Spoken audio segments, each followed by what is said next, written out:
አርእስተ ዜና አመንጎ ክልተ አሕዋት ዝረአይ ዘሎ ጎነጽ ህይወት ደቅ ሰብ ዝበልዕን ናብ ዘየድል ህልቂት ዝወስድን ስለዝኾነ ጠጠው ንኽብል ኩሉ ትግራዋይ ዝከኣሎ ክገብር ይግባእ ዝብል ጻውዒት ቀሪቡ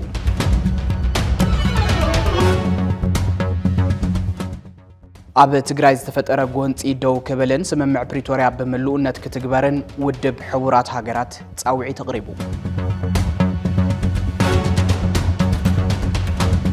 ኣብ ትግራይ ዝተልዓለ ጎነፃዊ ምንቅስቃስ ኣብ ሰሜን ኢትዮጵያ ተወሳኺ ኩናት ናይ ምክያድ ተኽእሎ ክዕቢ ከም ዝኽእል ክኢላ ክራይሲስ ግሩፕ ማግኑስ ቴይለር ሓቢሩ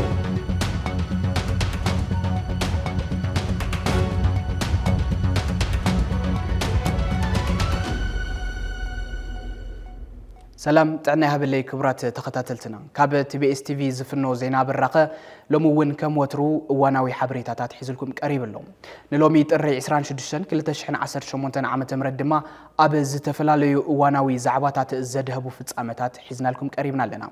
مثل زيناتات ساعات حبيركم تصنحناتنا الفلقيه فلما ملختي اغلغلوت فنو تግራይ تختاتيلنا نملس ድሕሪ ፕሪቶሪያ ኣብ ትግራይ ዝረአ ዘሎ ፖለቲካውን ጸጥታውን ምዕባለ ንህዝቢ ትግራይ ኣብ ክንዲ ፍልፍል ተስፋን ርጉዕ ሰላም ምዃን ፍልፍል ጭንቀትን ጸበባን ምንጪ ስቃይን ሞትን ይኸውን ኣሎ ስምምዕ ሰላም ፕሪቶሪያ ማዕረ ዝሃቦ አንጻራዊ ሰላም ዘጉደሎ ረብሓ ትግራይ ከም ዝነበረን ዘሎ እናተገለጸ እኳ እንተመጸ ብፍላይቲ ኣብ ወንበር ዝሓዙ ፖለቲከኛታት ትግራይ ዝተፈጠረ መሪሕነታዊ ቅልውላው ግን እተን ዝርከበን ተስፋታት ሰላም ሕወይትን ዳግመ ህንጸትን እውን ክሕንሸሻ ምኽንያት እናኾነ መጽእ ኣሎ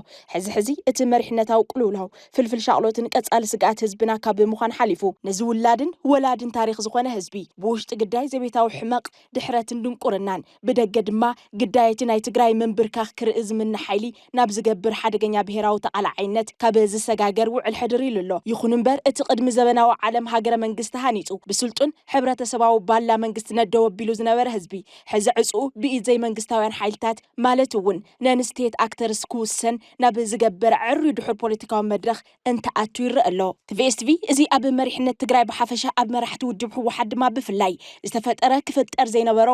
ፖለቲካዊ ኣፈላላይ ዋጋ ከም ዘኽፍል ካብ ሰናይ ጎሓቱ እናገለጸን ክግለጽ እናገበረን ምምጽኡ ዝፍለጥ ኮይኑ ዋላ ሓደ ትግራዋይ ምብዳልን ሓንቲ ንጽል ዓቕሚ ትግራይ ምጉዳልን ብሄር ከም ምብዳል ክሕሰብ ኣለዎ ካብ ዝብል መበገሲ ባይታ ሰላማዊ ቃልሲ ኮይኑ እዩ እናገልገለ መጽኡ ትካልና ምሳይ እንተዘይኮንካ አንጻር ኢኻ ኣብ ዝብል ጸሊምን ጻዕዳን ጥራሕ ዝርኢ ፖለቲካዊ ባህሊ ዓድና ተተኺሉ አንጻር ኩሎም ብድሆታት ደው ኢሉ ዘይምክፍፋል ዘይምድፍፋ ዘይምጥፍፋ ዘይምጽልላ ሞዘተ ፈለማ ቀድሙ ኩሉን ንባዕሎም ነቶም መራሕቲ ከም ዝጠቅም ካብ ዝሓሊፉ እውን ህዝቢ ሕመቕ ይጸብቕ ይስነፍ ይጎብዝ መንግስትነት ካብ ዝበሃል ትካል ተረባሓይ ዝተደመረ ዓቕሚ ክኸውን ዓልዩ ሙዕለታዊ ኣጀንድኡ መጠሻን ድልዳለን መንግስትነት ገይሩ ክሳብ ዝዕለት ኣብ ኣየር ኣሎ ይኹን እምበር እቶም መራሕቲ ንሽምግልና ቀሽን ሓጅን ኮነ ንዘተ ሊቅን ደቂቅን እዝኒ ብዘይ መሃብ በብዝሓዝዎ ክንፍን ጽንፍን ነጊዶም እቲ ዝተፈጠረ ክፍፍል ናብ ዝተፈላለዩ ስትራቴጂክ ትካላት እታ ብሄር ዋላ እውን ክሳብ ስድራ ቤት ክልሑቅ ገይሮም ሕዚ ከም ህዝቢ ኣብ ዝጸሉ ሓደጋ ምብትታን ንኽንርከብ ምኽንያት ኮይኖም ኣለዉ እዚ ህዝቢ እዚ ውላድ ካሃብ እንትበሃል ሂቡ ስንቅኻ ቀርብ እንትበሃል ኣቐሪቡ ዕጥቅኻ ረክብ እንትበሃል ረኪቡ ነዚ መሪሕነት ዝኣሚኑ ዝከኣሉ ኩሉ ገይሩ ሕዚ እውን ዝኾነ ህዝቢ ክስኮሞ ይኽእል ምዃኑ ብዘጠራጥር መድረኻዊ ፈተና እናሓለፈ እንተሎ እቶም መራሕቲ ግን ጸርፍን ምድሃልን መስርሕ ፖለቲካዊ ገይሮም ይኸዱ ኣለዉ እዚ ኩነታት እዚ ነቲ ካብ ደገ ክመጽእ ዝኽእል ዝግመት ተጻብኦ ሰፊሕ በሪ ካብ ብምኽፋቱ ዝያዳ ነቲ ኣብ ውሽጢ ተደጊሉ ዘሎ ዘይተኣደነ መረረት ዘይተነብዐ ሓዘን ዘይተሓበሰ ንብዓት ሕቶ ልምዓትን ጠለብ ሓድሽ መድረኽን ብዘይ ተቆጻጸሮ መንገዲ ካብ ምብራዑ ብተወሳኺ መንእሰይ ትግራይ ትሕት እንትብል ኣብ መራሕቱ ልዕል እንትብል ኣብ ዓዱ ተስፋ ቆሪጹ ንፋስ ዓውዲ ክወስዶ ይገብር ኣሎ ከም ውጽኢቱ ድማ ስደት መናእሰይን ደቂ ኣንስትዮን ብርሰሰብ ሃፍትን ምሁራትን ሕዚ ዓበይቲ መግለጽታት ተዓዲ ይኾኑ ኣለዉ እቶም ብቐሽን ሓጅን ዝተሸምገሉ ኾነ ብሊቅን ደቂቅን ክላዘቡ ዝተገበሩ እሞ ምላሾም ስረይ ስረኻ ዝኾኑ ነዚ ታሪኻዊ ህዝቢ እዚ ክመርሑ ዕድል ዝረኸቡ ወገናት እዚኦም ባእሶም ጎነጾምን ህልኾምን ነድሮምን ንባዕሎም እውን ትጠቅመ ኣይተረኣየን ሕወሓት ዝኣክል ታሪኻዊ ውድብ ኣብ ክልተ ሰለስተ ኸፊሎም ሕጋውን ታሪኻዊ መንነቱ ኣብ ሕቶ እትዮም ከማ ሃይበሉን TDF ዝኣክል ብደም ህዝቢ ትግራይ ዝተሃነጸ ሓጹር መንነት ዋልታ ህላውን ዝኾነ ትካል ኣብ ክልተ ሰለስተ ኸፊሎም ድንግጸ ይብሉን ገለገሊ እንተን ሓናሕት ውድባት ከምሾማ እናተጓዓመጫ ክልተ ሰለስተ እናኾና ካብ ትእምት ክሳብ ማልት ካብ ኣክሲዮን ክሳብ ዕቁብ ካብ ገጠር ክሳብ ዲያስፖራ ከፋፊሎም እውን ኣነ ንስኻና ባሂሎም እውን ከምሎም እኳ ልክዕ ኮይና ይንፈልጥን ዝብሉ ኣካላት ሕዚ እውን ብሕፅንታ TBS ካብዞም ፖለቲካዊ ደንብታት ቁፅዓት እዚኦም ፍሉይ ረብሓ ዘይረክብ ሓፋሽ ህዝብን መልእኽቱ ሓንቲ እያ መልሲ ንግበር ዝብል ናይዚ ኩሉ ሽግርን ብሄር ሒዙ ዝጠፍእ ሓደገኛ ወፍርን መፍትሒ መልሲ ምግባር እዩ ካብ ፅንፍን ክንፍን መልሲ ንግበር ካብ ንሕና ንሶምን መልሲ ንግበር ካብ ጸለመታት ተነጽሎታት ምድፍፋዓት ሰምውጻዓት ሓሶትን ጸርፍታትን መልሲ ንግበር ካብ እምባይ እምባኻ ካብ ስረይ ስረኻ መልሲ ንግበር ምስ ሓውካ ተባኢስካ እምባ የለን ንሓውካ ደፊእኻ ስረ የለን ሓውካ ዘይብሉ ደንበ የለን ስለዚ ካብ ዝፈላልዩ ናእቶም ዘቀራርቡ ናይ በዝሑ ኢልካ መልሲ ምግባር ካብ ታሪኻዊ ተሓታትነትን ሕልናዊ ስብራትን የድሕን ጥራሕ ዘይኮነ ህይወት ነብሲ ወከፍ ትግራዋይ ናይ ምድሓን እቲ ዝለዓለ ተግባር እውን እዩ ህዝቢ ዝብሎ ብኽፉት ልቢ ምስማዕ ምስ ደቂ ብሄርካ ምስምማዕን ነዚ ድማ ናብ ልዝም ምምጻእ ህልው መድረኽ ዘሳግር ብሕታዊ መፍትሒ እዩ ኢልና ንኣምን እዚ እምነት እዚ እምነት ኩሎም ንሰሜን ኮነ እንደው ገጾም ዝገብሩ ሓይልታት ብዘይ ምዃኑ ህዝቢ እቲ ዝመረረ ዋጋ ይኸፍል ኣሎ እዚ ገና ዘይተሓሰበ እንተተሓሲቡ እውን ዘይተጀመረ ቅዋም መራሕቲ እንተገደደ ሎሚ ክሳብ ሕዚ ክጅመር ኣለዎ ዝብል እምነት ኣለና ጸለመታት ተነጽሎታት ምድፍፋዓት ስምውጻዓት ሓሶትን ጸርፍታትን ይኣክል ፈታዊኻ ጸላኢኻ ንምግባር ዝግበር ትጉህ ምንቅስቓስ ደው ይበል በብዕለ ጸላኢ ንምፍራይ ዝግበር ምልሕሓጽ ይኾኖ ኩሉ ንድሕሪት ገዲፍካ ናብ ዘተን ምርድዳእን ናብ ምስማዕን ምስምማዕን ምምጻእ ግዜ ዘይህብ ጉዳይ እዩ እዚ ብምግባር ትግራይ ካብ ውሽጢ ምፍራስ ኮነ ካብ ደገ ምፍራስ ክድሕን ንወስን TBS ኤዲቶሪያል ቋንቋ ትግርኛ ናብ ምዕቡል ብርኪ ብምስግጋር ቢልካ ኣብ ሕብረተሰብ ዘሎ ዕቁር ባህልን ሃፍታም ልምድን ምዕባይ ግቡእ ነብሲ ወከፍ ትግራዋይ ከም ዝኾነ ተገሊጹ መበቆላዊ ፍልጠት ንብሩህ መጻኢ ሕብረተሰብ ብዝብል ቴማ ኣብ ዩኒቨርሲቲ ዓዲግራት ሳልሳይ ዓለም ለኸ ዋዕላ ቋንቋ ትግርኛ ተሳሊጡሎም ብሰንኪ ኩናትን ካልኦት ጸገማትን ጠጠው ኢሉ ዝነበረ ዋዕላ ቋንቋ ትግርኛ ሕዚ ምጅማሩን ብፎክለር ክፍሊ ትምህርቲ ኣቢሉ ምምሃር ምስትምሃር ምቕጻሉን ዝተገለጸሉ እዚ መድረኽ እዚ ባህልን መንነትን ህዝቢ ትግራይ ንኸዓብን ንክስንድን ዝሕግዝ እዩ ተባሂሉ ተወሳኺ ኣለና ኣብ ሃገርና ካብ ዝተረጋገፁ መሰላት ሓደ ቋንቋ ናይ ምጥቃም መሰል እዩ ህዝቢ ትግራይ ከም ካልእ ህዝቢ ነዚ መስልና ተጠቅመሉ ይርከብ ዩኒቨርሲቲ ዓዲግራት ከም መጠን ትካል ላዕለዎት ትምህርቲ ሒዞም ካብ ዝተበገሱ ዕላማታት ሓደ ማሕበረሰባዊ ግልጋሎት ምሃብ እዩ ስለዝኾነ እውን ከም ሓደ ኣብ ክልል ትግራይ ዝርከብ ዩኒቨርሲቲ ኣብ 2007 ዓ.ም ክፍሊ ትምህርቲ ቋንቋ ስነ ጽሑፍ ፎክሎር ብምጥያሽ ኣብ ምዕባል ቋንቋ እዚ ክልል ናይ ባዕሉ እጃም እናበርከተ ይርከብ ይኹን እምበር ግልጋሎት ተዓቢቱ ክተርፍ ኣይገበረን ወና ጎኒ እቲ ትምህርቲ ዓለም ለኻዊ ዋዕላ ቋንቋ ትግርኛ ብምክያድ ካብ ዝተፈላለዩ ክፋላት ዓለም ሙራት ቋንቋ ብምዕዳምን ቋንቋ ትግርኛ ብዝበለፀ ቋንቋ ሳይንስን ቴክኖሎጂን ክኸውን ባህልን ልምድን ማሕበረሰብ ዝካየዱ ክዕቀብን ክስንድን እናፃዕረ ይርከብ እዚ ዋዕላ ካብ 2008 ዓ.ም በብዓመቱ ዝካየድ ዝነበረ እንትኸውን ኣብ መንጎ ዝተፈላለዩ ምክንያት ተቋሪፁ ዝነበረ ከም ዝነበረ ይፍለጥ ኮይኑ ግን ኣገዳስነቱ ዕዙዝ ብምዃኑ ሎም ዘበን እዚ ተቋሪፁ ዝነበረ ዋዕላ ክቐፅል ተገይሩ እዩ ዩኒቨርሲቲና ኣብ ዝተኻየደ ኣዕናዊ ኩናት ገዚፍ ጉድኣት በፂሕዎ እዩ ኣብዚ ሕዚ እዋን ካብቲ ዝወረዱ ዕንወት ንምስራር ፃዕሪ እናገበረ ይርከብ ይኹን እምበር እዚ ፃዕሪ ናይዚ ዩኒቨርሲቲ ናይ በይኑ ፃዕሪ ክኸውን ኣይግባእን ናይ ሕድሕድ ዜጋ ሓገዝ እውን የድልዮ እዩ በዚ ኣጋጣሚ ኣካዳሚ ቋንቋታት ትግራይ ንዝገበረልና ልዕሊ 100,000 ብር ዝግመት ሓገዝ መፅሕፍቲ ቋንቋ ትግርኛ ከየመስጎን ክሓልፈ ኣይደልን ንድሕሪ ሕዚ እውን ሓገዙ ኣጠና ከም ዝቕፅል በዓል ሙሉእ ተስፋ እየ ኣብዚ ዋዕላ ዝለዓሉ ቁም ነገራት ንምዕባል ምንስራር ቋንቋ ትግርኛ ልዑል ኣበርክቶ ከም ዝህልዎ እምነትና እዩ ዩኒቨርሲቲና እውን ኣብዚ መዳይ ቀጻሊ ዝኾነ ዘይተሓለለ ፃዕሪ ከም ዝገብር ዝገልጽ ይፈቱ ስለዝኾነ እውን በብዓመቱ ኣብ ቋንቋታት ትግራይ ዘድሃበ ዋዕላ ከም እናዳሉ እናረጋገፅኩ ሰብ ሞያ እዞም ቋንቋታት እውን ዓመት ዘድ ምድላው እናገበርኩም ንምምፃእ ነፅባዕ ክታዕቱ ይላቦ ኣብ ምስፋን ሰላምን ምእላይ ጎነጻት ብሰላማዊ መገድን ተሳትፎ መናእሰይ ዕዙዝ ተባሂሉ እዚ ዝበለ ሓላፊ ቢሮ ጉዳይ መናእሰይ ትግራይ ሓይሽ ስዋጋድስ ማሕበር ኪነ ጥበብ ጩራ ኣቦጊዳ ምስ ኤምባሲ ካናዳ ኣብ ኢትዮጵያ ብምትሕብባር መናእሰይ ኣብ ምምፃእን ምዕቃብን ሰላም መልኪቱ ኣብ ዝተኻየደ ዘተ እዩ ቅልውላው ትግራይ ዝወለዶም ጸገማት መንእሰይ ትግራይ ንስደትን ሞትን ክሳጥሑ ይገብር ምህላው ዘብርሀ እቲ ሓላፊ ኣብ ምፍታሕ ጎነፅን ምስፋን ሰላምን እቲ መንእሰይ ቃልሱ ክሕይል ይግባእ ኢሉ ተወሳኺ ኣለና ከምቲ ኩላህና ንፈልጦ መንእሰይ ኣብ ምንታይ ኩነታት ከም ዘሎ ዝርዝር የድልን ብፍላይ ኣብ ትግራይ ዘሎ ዝተበላሸ ፖለቲካ ወይ ናይቲ ፖለቲካ ቅልውላው ስዒቡ ስራሕ እውን የለን ንመንእሰይ ተስፋ ዝኸውን የለን ምርግጋዕ እውን የለን እቲ መንእሰይ ተስፋ እናቆረፀ ናበይ ይኣተሎ ኣበይ ይመውተሎ እንታይ ይኸውን ኣሎ ኩላህና ንፈልጦ እዩ يسدت يزلو تتريفو زلون كسدت يو تصفى زلو مصنعات تاتون كم إذا ملاختنا مالتي قلبا تفتو من يسيزلو عقمي زي مردع كونتاتو ونلو ولا فتو بزوحات كالاتنا من قستون انترينا أما من يسيزلو تمتز تحتي كل جزء إنا نزارب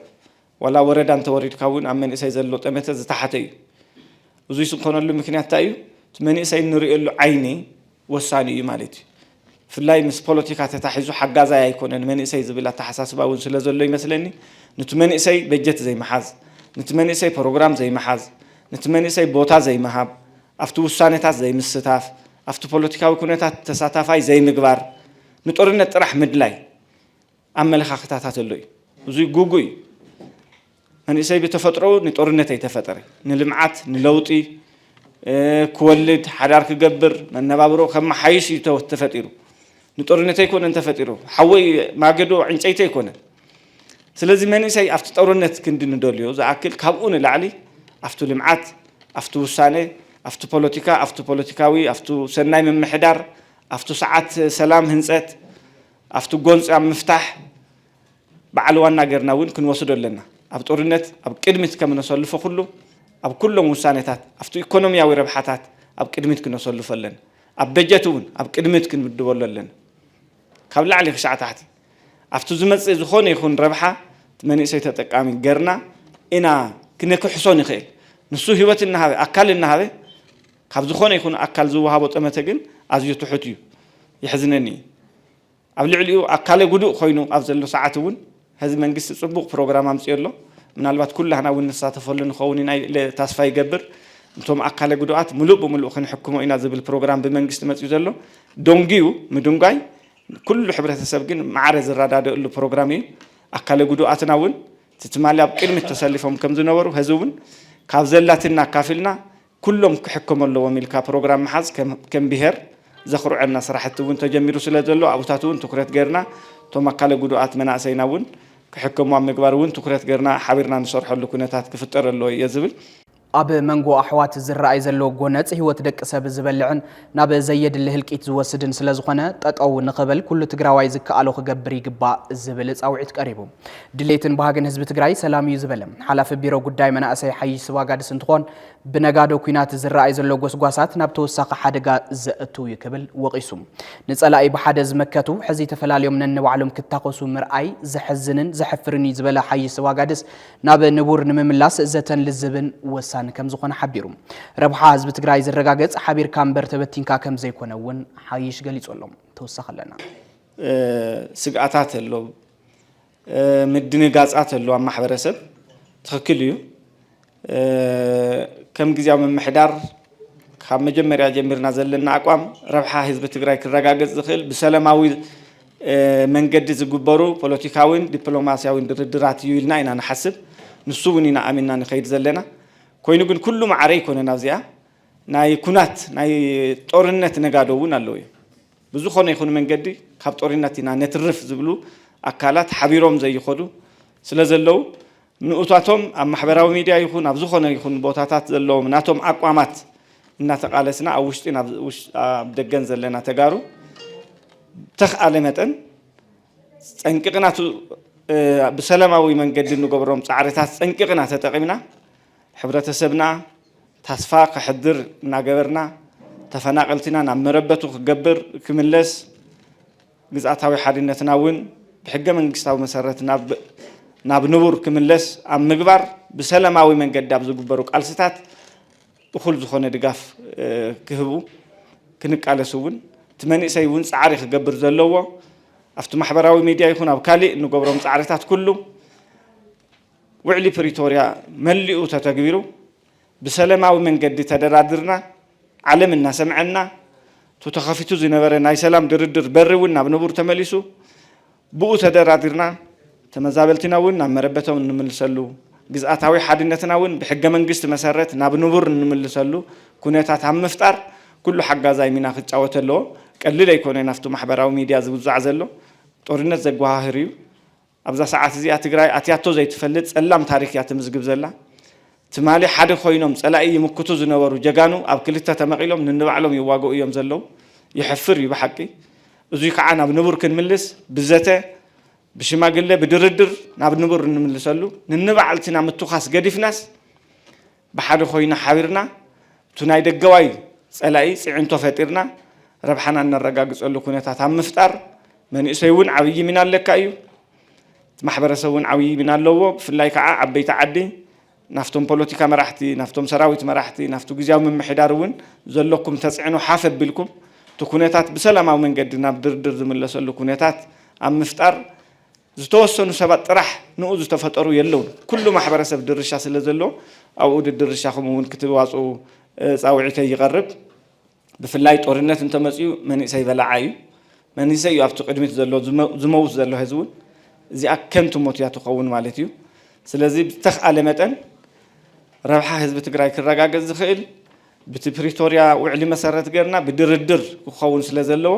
ኣብዚኣ ኩላህና እጃምና ክነበርክተለና سلام كبهال كله كم مندر جميرو كشع حجر زلوا أب كله بركي من إسي عبيد الرشالو عبيتون تزلكم تمكرون أم من إسي محلفكم من إسي أمباسادر نايت سلام أمباسادر نايت هنس سلام أمباسادر نايت المعات أم نجبر زلنا تمكرون مع دانون إنما محلالفنا حق زي درشة كنساوت كم بيرو قدام مناسيس أو يعتي يغرب ኣብ ትግራይ ዝተፈጠረ ጎንፂ ደው ክበልን ስምምዕ ፕሪቶሪያ በመልኡነት ክትግበርን ውድብ ሕቡራት ሃገራት ጻውዒት ተቕሪቡ ነዚ ጻውዒት ዘቕረበ ወሃበ ቃል ውድብ ሕቡራት ሃገራት ስቴፋን ዱጃሪክ ኣብ ዘኻቦ ዕላዊ ጋዜጣዊ መግለጺ እንትኾን ቅድም ክብል በዋና ጸሓፊ ውድብ ሕቡራት ሃገራት አንቶኒ ጉተሬዝ ንዝቐረበ ጻውዒት ብምዝኽኻር ሕዚ እውን ዝረአ ዘሎ ወጥርን ጎነፅን ኣዝዩ ሰኸፈት ከም ዝፈጥርን ኩሎም ወገናት ልጓም ኩናት ክገብሩን ጸዊዑ ፍልልያት ብሰላማዊ ዘተ ክፍትሑን ስምምዕ ፕሪቶሪያ በመልኡነት ክትግበሩን ዳግም ጻውዒት تقريبا وثيقو توهاب قال قدم كبل وانا صحفي ودب حوارات هاجرات انتوني غوتريز ابزم محلالفو ملختي كاب قربا معلتات جميرو زرق زلو وطرن غونصن ازيو سخفت كم زفطرلهم بمتقاس بقلطف كحد تصويع منبارو ازخاخيرو. And yesterday we issued a statement, over the weekend we issued a statement on Ethiopia regarding developments in the Tigray region where renewed tensions and clashes have contributed to a worsening security environment. The Secretary General is deeply concerned about the potential impact on civilians and the risk of return to a wider conflict in a region still working to rebuild and recover from past tensions. The Secretary General calls on all parties to exercise restraint and to resolve differences through peaceful dialogue and measures aimed at rebuilding trust. He urges the full implementation of the permanent cessation of hostilities agreement and underscores the importance of safeguarding the gains made since 2022. Full statement is online. ኣብ ትግራይ ዝተልዓለ ጎነፃዊ ምንቅስቃስ ኣብ ሰሜን ኢትዮጵያ ተወሳኺ ኩናት ናይ ምክያድ ተኽእሎ ከዕብ ከም ዝኽእል ክኢላ ክራይሲስ ግሩፕ ዝኾነ ማግነስ ቴይለር ሓቢሩ ኣብ ዝቕንያት ናብ ተኩስ ተሰጋጊሩ ዝነበረ ሕዚ ዝሃደአ ውግእ ዝወለደ እቲ ኣብ መንጎ ሰበስልጣን መንግስቲ ኢትዮጵያን ፖለቲካዊ ኣመራርሓ ክልል ትግራይን እናዓበየ ዝኸይድ ዘሎ ወጥሪ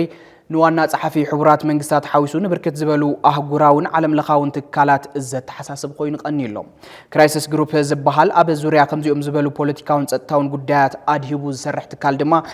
እዚኦም ናብ ምሉእ ግጭት ክጥምዝዙ ዝኽእሉ ሓደጋታት ብምግምጋም የዋጽእ ዝበሎ ኣንፈት ኣቐሚጡሎም ዝርዝር ኣለና ኣብ ትግራይ እትትኮስ ዝኾነ ጥይት ቀልብ ዓለም ክትስሕብ ትኹረት መንግስታት ክትወስድን ዓቕሚ ሓያላት ዓድታት ክትገዝእን ትኽእለሉ ዘላ ሓደ መሰረታዊ ምኽንያት ውግእ ትግራይ ምኽንያት ወይ ከው ዘለዎ እናኾነ ብምጽኡ ምኽንያት ክኸውን ከም ዝኽእል ይግመት ሰበ ትግራይ ደረት እንዳማቱ ሓሪሶ ይፈልጥን ጥሪት እንዳማቱ ወሪሩ ኣሚን ወዲ ኣዳም ደፊሮ ይፈልጥን ዝብል ካብ ድሕሪ ዝብገስ ነጥቢ ከም ዘሎ እንተሎ ኣብዛ ሰዓት ሚልዮናት ደቁ ዝገበረ ስድራ ብምዃኑ ኣማይ ተሽሓት ደቂ ኣንስትዮ ኣሕዋቱን ደቁ ንዝተደፈረኦ ብምዃኑ ብሚልዮን ዝቁጸር ህዝቢ ዝተፈናቀሉ ብምዃኑ ህፃውንቱ ሕዝውን ብዝብልዑ ዘሎ ህዝቢ ብምዃኑ ዳርጋ ፍርቂ መሬቱ ኣብ ኢድ ወረርቲ ኣትዩ ንሱ ኢዱ ንቁራስ እናዘርግሐ ጓኖት ግን እንተላመዝ ዝሓፍስሉ ዓውዱ ብምዃኑ ኣብ ትግራይ እትትኮስ ጥይት ቀልብ ዓለም ክትስሕብ ትኹረት መንግስታት ክትወስድን ዓቕሚ ሓያላት ዓድታት ክትገዝእን ግድን እናኾነ ትኸይድ ንዕዘብ ኣለና ኣብ ዝቕንያ ደቂ ሓንቲ ማህፀን ኣዳምዩ ክሳብ መዓዝ ምዃኑ ኣብ ዘይፍለጥ ስቕታ ዘሎ ውግእ ትግራይ ነዚ መበግስ እዚ ዓብይ ኣብነት ሂቡ ሓሊፉሎ ብዛዕባ እዚ ዛጊድ ቁፅሩ ዘይፍለጥ ህይወት ሰብ በሊዑ ዘሎ ውግእ መዓልታት እቲ ብኣብይ ኣሕመድ ዝምራሕ መንግስት ፌደራል ብጽጽ ከይበለ እቲ ብደብረጽዮን ገብረ ሚካኤል ዝምራሕ ሕወሓት ብሒም ከይበለ እቲ ብስፍስሃ ማንጅ ዝምራሕ ሰራዊት ቃል ከይተንፈሰ ንሃይማኖት ኮና ናይ ሲቪል ማሕበራት ዝብልኦን ከይበላ ዓለም ለኻውያን ሃገራውያን ምላሽ ረኺቡ ክጥቀመሉ ዝኽእል ኣካል እንተዝህሉ ጸገም ትግራይ ንምፍታሕ ዝኽእል ዕድል ሓቂፉ እንተሎ ንዕዘብ ኣለና ሓደ ካብ ክኢላታት ክራይሲስ ግሩፕ ማግኑስ ቴይለር ኣብ ዝሃቦ ገምጋም ኣብ ሰሜን ኢትዮጵያ ክልል ትግራይ ዳግም ውግእ ብምውልዑ ዝፈጠረሉ ድንጋጸ ገለጾሙ ናይዞም ሓይልታት ናብ ኩናት ምምላስ ኣብቲ ከባቢ ካልእ ዝተሓላለኸ ጸገም ናይ ምፍጣር ተኽእሎታት ዘመላኽት እዩ እንትብል ተሰሚዑ ኣሎ ብዕለት 26 ጥሪ ዕጡቕ ክንፊ ገዛኢ ውድብ ትግራይ ሕወሓት ምስ ጎረቤት ክልል ኣምሓራ ዝመጹ ፌደራላዊ ሰራዊትን ምልሻታትን ብምግጫው ናብ ሰሜናዊ ምዕራብ ትግራይ ናብ ዘካትዕ ዝበልዎ መሬት ጸለምቲ ተሰጋጊሩ ክብል ዝጅምር ገምጋም እትኽኢላ ብድሕሪዚ ብ29 ጥሪ ኣብ ደቡባዊ ትግራይ ወረዳ ራያ ተኸይዱ ኣብ ዘሎ ናይ ሰራዊት ምንቅስቓስ ኣብቲ ከባቢ ዝነበረ ሓይል ምክልኻል ሃገር ብዘይርኡ ተቃውሞ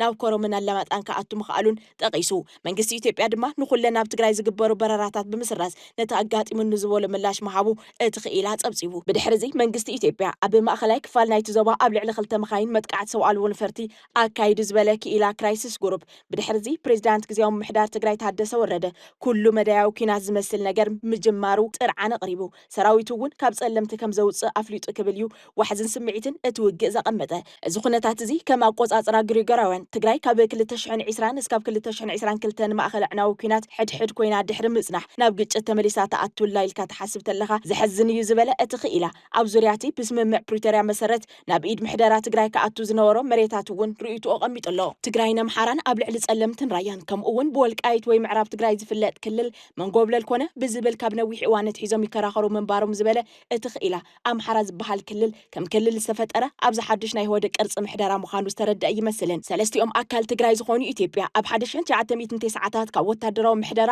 ናብ ህዝባዊ ምሕደራ ምስ ተሰጋገረት እዩ ብዙሓት ኣምሓር ግን ነዚ ብሓድሽ ፖለቲካዊ ስርዓት ኢትዮጵያ ዝምራሕ ዝነበረ ህወደግ ዝተተኸለ መሬትን ምስ ታሪኻዊ ምትእስሳር ናይቶም ከባቢታት ዘይቃዶን ገይሮም እዮም ሪኦምዎ እናበለ ኣምፀ እሞ እቶም ትሕዝቶታት መሬት ኣቐሚጦሎ እቲ ክኢላ ኣብ መጽናዕታዊ ጽሑፉ ህወደግ ኣብ 2018 ኣቆጻጽራ ፈረንጂ ስልጣን ምስኣነ ድሕሪ 2 ዓመት ድማ ምስ ማእኸላይ መንግስቲ ናብ ኩናት ምስ ኣተወ መሊሱ ከም ዝተለዓለን ኣብ እዋን ኩናት ትግራይ ምልሻታት ኣምሓራ ምስ ሰራዊት ፌደራል ተጻሚዶም ኣማይ ተሻሓት ተጋሩ ካብቲ ዘሰሓብ ከባቢታት ብምስጓግ ምምሕዳራት ኣምሓራ ከም ዘጣይሹን ክሓቢ ኣይደለየን ዕጫናትን ከባቢታት ገና ፍታሕ ይረኸበን ዝበለ ማግኑስ ቴይለር እዞም ተስፋሕፋሓት ሓይልታትን ትዕቢተኛታት ዕጡቃትን ካብ ቤት እንዳማቶም ወፂኦም ተመዛበልቲ ተጋሩ ናብ ዓዶም ከም ዘይተመለሱን አብሪሁ እዚ ተንባያይ ሰብ እዚ ኣታሒዙ ብኣሽሓት ዝቁጸሩ ተመዛበልቲ ወገናት ኣብ 2024 ኣብ ትሕቲ ሓለዋ ሰራዊት ሃገር ናብ ጸለምቲ ክምለሱ ፈቲኖም እኳ እንተነበሩ ብዙሓት ግን ናብ ገዝኦም ከይኣተው ምክልኻል ኣድልዎ ወይ ዳግማይ ምስጓግ ሓዊሱ ብድሆታት ከም ዘጋጥሞም ብምብራህ ኣብ ምምላስ ተመዛበልቲ ዝተረኤ ዘይልክዕ ሞዴል መልኪቱ እውን ተዛሪቡ ሕወሓት ነቲ ኩናት ዘብቅዕ ስምምዕ ፕሪቶርያ ብምጥሓስ ኣብ ወርሒ ጥሪ ኣብ ጸለምቲ ዝኣተወ ሰላማውያን ኣብኡ ዝነብሩ ተጋሩ ካብ ሓደጋ ንምክልኻል እዩ ክትብል ዝገለጸት ክኢላ እቲ ኣብ ቀረባ እዋን ዝተረኣየ ምብራዕ ግጭት ሰፊሕ ድሕረ ባይታ ከም ዘለዎ እውን ገሊጹ ኣብ መንጎ ቀዳማይ ሚኒስተር ኣብይ ኣሕመድን ሕወሓት እናተጋደደ ይኸይድ ዘሎ ዝበሎ ምትፍናን ኣብ ዝሓለፈ ዓመት ሕወሓት ንጌታቸው ረዳ ግዜያዊ መራሒ ትግራይ ምስ ኣብይ ኣዝየ ቅርበት ኣለኒ ብምባል ካብ ስልጣኑ ድሕሪ ምእላያ መንግስቲ ፌደራል ድጎማታት ሓኒቑ ብምሓዝ ቁጠባ ይሃስየና ኣሎ ኢሎም እንትኸስቡ ወገን ፌደራል ድማ ኣብ መንጎ ኣዲስ ኣበባን ኣስመራን ወጥርን ዓበየ ብዝኸደሉ ዘሎ እዋን ሕወሓት ምስ ኤርትራ ምስጢራዊ ስምምዕ ፈጢራ ኣብ ዘላትሉ እዋን ሰጋሂለ ድጋፋት ክገብር ኣይክእል ምባሉ ኣዘኻኺሩ ኣብ ዝቐረባ እዋን ኣብ ሰሜን ኢትዮጵያ ዝተረኣየ ጎነፅ ብፍላይ ምስቶም ዝሰሓቡ ከባቢታት ዝተኣሳሰረ ወጥርን ውግእን ናብ ተጻብኦታት ምምላስ ዝበሃል ጉዳይ ኣብ ቀረባ ክኸውን ከም ዝኽእል ይሕብር ኣብቲ ኣዝዩ ዝሕዝን ተርእዮታት እናዓበየ ዝኸይድ ዘሎ ግጭት ንኢትዮጵያን ኤርትራን ናብ ኩናት ክመልሳ ይኽእል እዩ ዘባው ደላሎ ስምምዕ ፕሪቶርያ ኬንያ ደቡብ ኣፍሪቃን ናይጀርያን ንኽልቲኦም ወገናት ዳግማይ ክዋፈሩ ይግባእ እሞ እቲ ዝንቀሳቐስ ስምምዕ ሰላም ከይፈርስ ክጣበቑ ይግባእ ኢሉ ቀዳማይ ሚኒስተር ኣብይ ኣሕመድ ሎሚ ኣብ ዝተሳለጠ ውዕሎ ፓርላማ ንትግራይ ኣብ ዝምልከቱ ኣገደስቲ ኣጀንዳታት ቅዋም መንግስቱ እንተቐምጥ ተሰሚዑ ኣብ ዙርያ ብዝቕንያት ዝተረኣየ ጎነፅ ምምላስ ተመዛበልትን ፖለቲካዊ ለውጥን ካብ ኣባላት ባይቶ ዝቐረበሉ ሕቶታት ምላሽ ዝሃበ እቲ ቀዳማይ ሚኒስተር ብዛዕባ ምስ ኤርትራ ዘለዎ ተኽኒ መበገሲኡን መፍትሒኡን እውን ተዛሪቡሎም እዚ ሕጊ ዝወፀሉ ላዕለዋይ ኣካል መንግስቲ ዝኾነ ባይቶ ናይ ትግራይ ውክልና ከይሓዘ ውሳነታት ግን ሕጊ ትግራይ እናኾነ እንሆ 50 ዓመቱ ዘሊቁሎም ዝርዝር ኣለና ጸገም ትግራይ ከይወሳሰብ መፍትሒኡ ከይርሕቕ ብኣጋ ተላዘቡ ንዝበለ ደጋዊ ይኹን ውሽጣዊ ሓይሊ እዝንሳነ መሪሕነት ሕዝውን ልክዕ ከምቲ ናይ 2012 ሚድያ ተኮር ስነልቦናዊ ውግእ ቀፂሉ ኣብዚ ቅንያትና ብተኩሲ ተሰጋጊሩ ተዓዚብና ኣለና ብብዙሕ ኩርናዕ ዝጎደለን ዝተበደለን ህዝቢ ትግራይ ሕዚ ብሕሱም ዝደልየን ወፊሩ ዝኣትወላ ሰላምን ሓሪሱ ዝበልዕላ ግዛእታዊ ሓድነትን እየን እንተኾነ እዚ ኣዕርዩ ንጹር ህዝባዊ ኣጀንዳ ንረብሓ ውልቃኦም ከውዕሉ ህርዲግ ዝብሉ ፖለቲከኛታት ከም ናይ ውልቀ ኻጽለን ቀርሕንትን ሕኒንን እናተባሃሉ ህይወት ንጹሓት ይሓልፈሎ መቃን ብሄር ይሰብረሎ እዚ ከምዚ ኢሉ እንተሎ ኣብ ዝዕለት ኣብ ፓርላማ ሃገሩ ዝተረኸበ አብይ አሕመድ ኣብ ገደስቲ ዋኒናት ትግራይ ብወገን መንግስቱን ዘሎ ኩርናዕ እንትገልጽ ተሰሚዑሎ የቲፒኤልኤፍ አንዳንድ ሰዎች ያላቸውን አቋም ሳይ ምን ያክል ህዝባቸውን እንደሚጠሉ ምን ያክል የህዝባቸው በደል እንደማያማቸው ነው የሚገባኝ ድሮም ብያለሁ አሁን ደግማለሁ እኛ እውነት ስላለ በቅንነት ለህዝባችን ማገልገል ስለምንፈልግ ቲፎዞ ባይጮህ ሶሻል ሚዲያው ባይጮህ አክቲቪስቱ ባይጮህ እውነተኛው ፈራጅ ግን ስለሚያይ ማንም አያሸንፈንም ማንም ቲፒኤልኤፍ በኤርትራ ወታደር ዘረፋ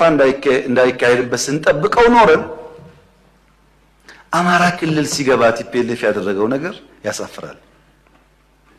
ፋብሪካዎች አፍርሷል ትምህርት ቤት አቃጥሏል ባንክ ዘርፏል የኢትዮጵያ መከላከያ ሰራዊት መቀሌ ነበረ በብቸኝነት ቲፒኤልኤፍን አባሮ ሻቢያን ሳያስገባ መቀሌ አንድ ቤት የፈረሰ አታገኙ አንድ ቤት ቲፒኤልኤፍስ ቢሆን አማራ ክልል መጥቶ እንደዛ አይነት ነገር ማድረግ ነገ ለሚቀየር ታሪክ አስፈላጊ ነበር ሓደ ካብቶም ፖለቲካ ድሕሪ ፕሪቶሪያ ክትሓላለኽ ዝገበሩ ጉዳያት ኣብ መሪሕነት ሕወሓት ዝተፈጠረ ፍልልይን ንሱ ዝወለዶ ካብ ደገ እውን ዝዕድም ኣካይዳን እንትኾን እቲ ቀዳማይ ሚኒስተር ብዛዕባ እቲ ኣብ ምድሪ ትግራይ ኣትዩ ሕልና ሰብ ዘይፀሮ በደል ዝፈጸመ ሰራዊት ኤርትራን መንግስቱን ኣድሂቡ ኣብ ዝሃቦ ቃል ድማ ምስ ኤርትራ ፍልሊና ድሕሪ ጨፍጫፍ አክሱም ዓድዋ ዓዲግራት ክብል ከረድእ ዝፈተነ እንትኾን አንዳንድ ሰዎች በኢትዮጵያና በኤርትራ መካከል ችግር የተፈጠረው የኢትዮጵያ መንግስት የቀይ ባህር ጥያቄ ስላነሳ ነው ብለው ይላሉ ያስባሉ ይተነትናሉ ግን አይደለም ኤርትራ ከተፈጠረ ዘመን ጀምሮ በኢትዮጵያ መንግስትና በኤርትራ መካከል ኢሹ ነበረ ታውቃላችሁ እኛ ከመጣን በኋላ አያስፈልግም ይቅርብን ብለን ሞክረናል 5 ዓመት ለምነናል ጸቡ የተጀመረው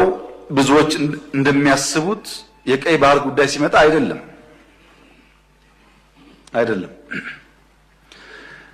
በትግራይ ውጊያ ሲጀመር የመጀመሪያው ዙር ውጊያ ሽሬ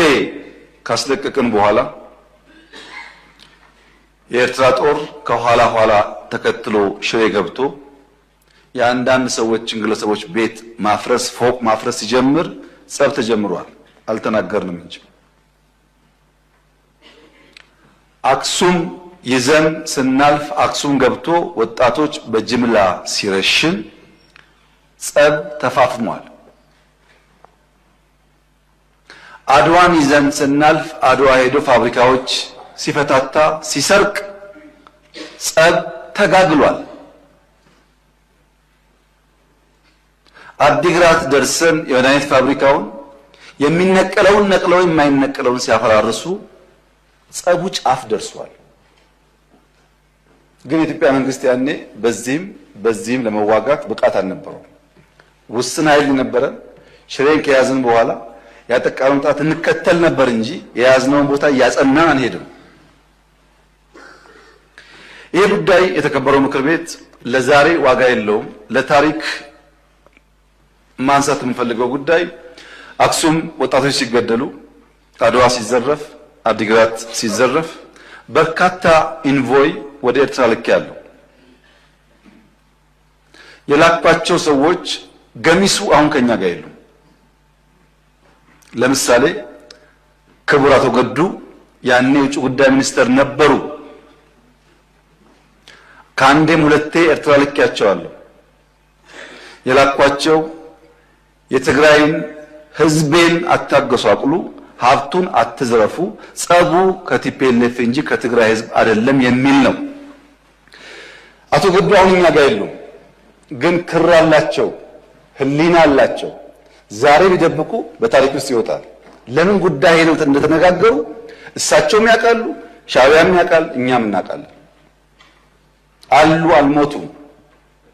እሳቸው አክሰስ ይደረጋሉ፣ ሊናገሩ ይችላሉ። ለክራቸው ሲሉ ለእምነታቸው ሲሉ ማለት ነው። ለምን ጉዳይ እንደሄዱ በእሳቸው መፈታት ሲያቅተው አቶ ደመቀ ልክ ያለው አቶ ደመቀ አሁን እኛ ጋር የሉም፣ በህይወት ስላሉ ለእምነታቸው ለሌላቸው ሊጠየቁ ይችላሉ። ለምን ጉዳይ እንደሄዱ ያውቃሉ። ከነሱም ውጭ አሁን ሲስተም ውስጥ ያሉ 2-3 ሰዎች ልክ ያሉ መረፃ ክካየድ እዩ ዘይመረፀ ባዕሉ ጉዳኒ ቅፅዓን ክብል ብዛዕባ እዚ ሓድሽ ረስኒ ፖለቲካ ዝሃገር ዝኾነ መረፃ ዝተዛረበ ቀዳማይ ሚኒስትር አብይ ብዛዕባ እቲ መረፃ ግድን እዩ ይኹን እምበር ፈለማታ መዛበልቲ ናብ መረፃ ጣቢኦም ይመለሱ ዝብል ናይ ብዙሓት ፖለቲካዊ ውድባት ርእይቶ ዝበሎ ነገር የለን። አሁን ኢትዮጵያ ውስጥ ያለው የሰላም ሁኔታ ባለፈው ካለው በእጅጉ የተሻለ ነው። ምርጫው ይደረጋል። ምርጫው ሰላማዊ ይሆናል። በምርጫ የተሳተፉ ተጠቃሚ ይሆናሉ። ያልተሳተፉ ቢያንስ 5 ዓመት ይቆጫሉ። ህዝቢ ትግራይን ፖለቲከኛታት ትግራይን ኣብ ፖለቲካ ትግራይ ተዋሳኣይ ክኸውን እምበር ዓጃባይ ክኸውን የብሉን ዝብል እምነቱ እንተሰጉም ዝተሰምዐ ቀዳማይ ሚኒስትር አብይ አሕመድ ትግራይ ፖለቲካዊ መድረክ ክመሓየሽ ዘለዎ ባህሪ አንጸባሪቁ። የትግራይ ህዝብ ከሌሎች ወንድም ኢትዮጵያውያን ጋር በሰላም መኖር ይፈልጋል። ታዲያ ችግሩ ምንድነው ያላችሁ እንደሆነ ይሄ ስልጡን ፖለቲካ የሚያቅ ያታገለ ህዝብ መድረክ እንጂ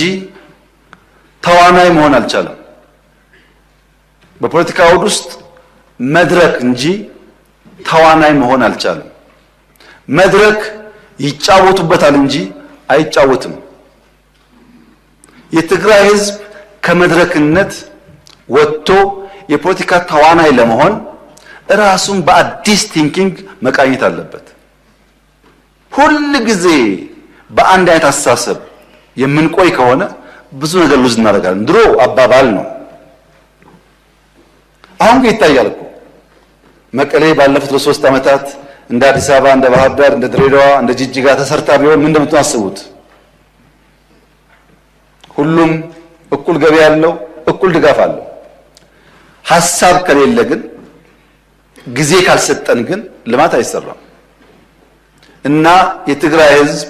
በቀጣይነት የፖለቲካ መድረክ ሳይሆን ተዋናይ እንዲሆን መደገፍ ያለበት ይመስለኛል። በትግራይ ውስጥ ከአንድ በላይ የፖለቲካ ፓርቲዎች አሉ። 5፣ 6፣ 10 ፓርቲዎች አሉ። ችግር የሆነው አብዛኛዎቹ የትግራይ ፖለቲካ ፓርቲዎች ያሉበትን ደረጃ ማሻሻል አልቻሉም። የትግራይ የፖለቲካ ኃይሎች የአጃቢ ተዋንያን ሚና እንጂ የመሪ ተዋንያን ሚና መጫወት አልቻሉም። ትግራይ በመሰረት ስምምዕ ፕሪቶሪያ ሁሉም ጠለባታት ብህጹጽን ብጽፈትን ተወጊኖም ኣብዚ ፓርላማ እዚኣት ያድሌታ ክሳብ መሰል ዓርሰው ሰና ከተኽብር ዘይምኽኣላ ሕዚ እውን ዑደታዊ ጸገም ሓሊኽዋ ይርከብ። ኣብ መወዳእታ ዜና ቲቢኤስ ቲቪ ስሩዕ ፈነወ ካብ ዝጀመረሉ እዋን ፈሊሙ በብወርሑ ፍሉይ ናይ ትኩረት ኣንፈትና ነፀረ